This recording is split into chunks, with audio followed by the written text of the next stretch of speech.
Jakarta, Kementerian Keuangan menerbitkan aturan terbaru terkait standar barang dan kebutuhan barang milik negara. Kali ini juga mengatur soal spesifikasi sekaligus standar maksimal mobil dinas untuk para pejabat negara. Sebelum nonton jangan lupa like dan subscribe ya friends. Jumlah menteri dan wakil menteri di Kabinet Merah Putih saat ini mencapai 103 orang, lebih banyak dibanding era kepemimpinan sebelumnya dalam Kabinet Indonesia Maju yang berjumlah 52 orang. Ditelisik melalui aturan terbaru PMK 138 tahun 2024 tentang standar barang dan standar kebutuhan barang milik negara, Menteri mendapat jatah maksimal mobil dinas 2 unit sedangkan Wakil Menteri 1 unit. Kabinet pemerintahan Prabowo Gibran ini diketahui terdiri dari 48 menteri dan 56 wakil menteri. Berdasarkan belai tersebut, sudah ditentukan standar barang sesuai dengan jabatannya. Mulai dari mobil bensin hingga kendaraan listrik. Nah, bagaimana standar mobil listrik yang dipakai untuk para pejabat?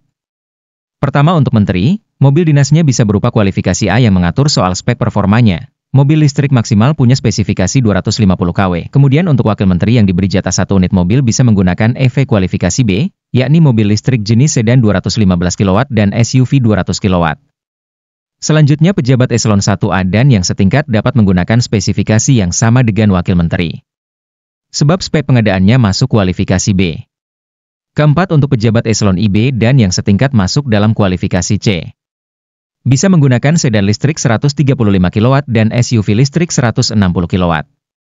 Berlanjut ke kualifikasi D yang artinya bisa memilih SUV 2500 cc 4 silinder atau SUV listrik 150 kW. Ini menjadi syarat spesifikasi untuk pejabat eselon 2A dan yang setingkat.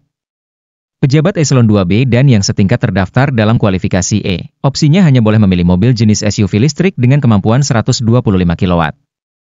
Untuk jenis mobil MPV atau SUV listrik kualifikasi F mengadopsi untuk pejabat eselon 3 dan yang setingkat, berkedudukan sebagai kepala kantor. Kategori kualifikasi F, MPV listrik itu punya spesifikasi 120 kW.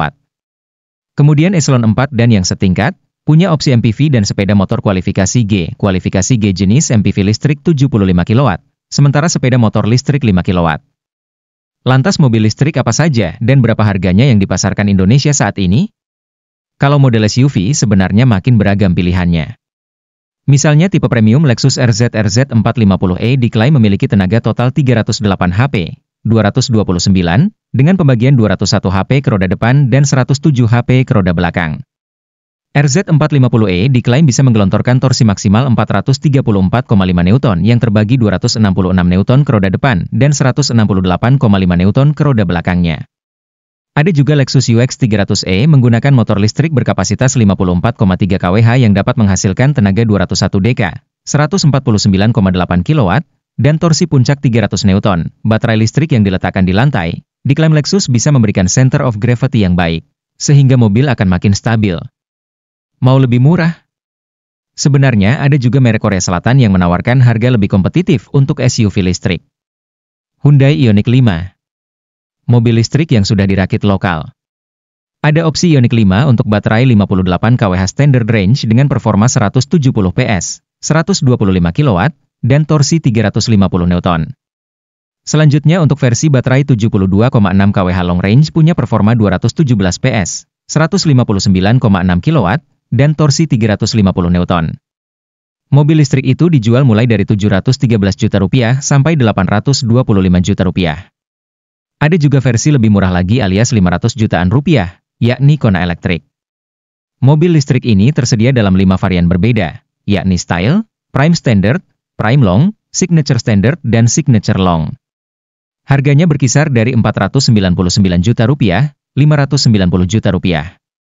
Sebagai catatan, Kona Electric Style dan Prime Standard menggunakan baterai 48,9 kWh dengan jangkauan maksimum 448 km. Sementara motor listriknya mampu menghasilkan tenaga 156 PS dan torsi 255 Newton.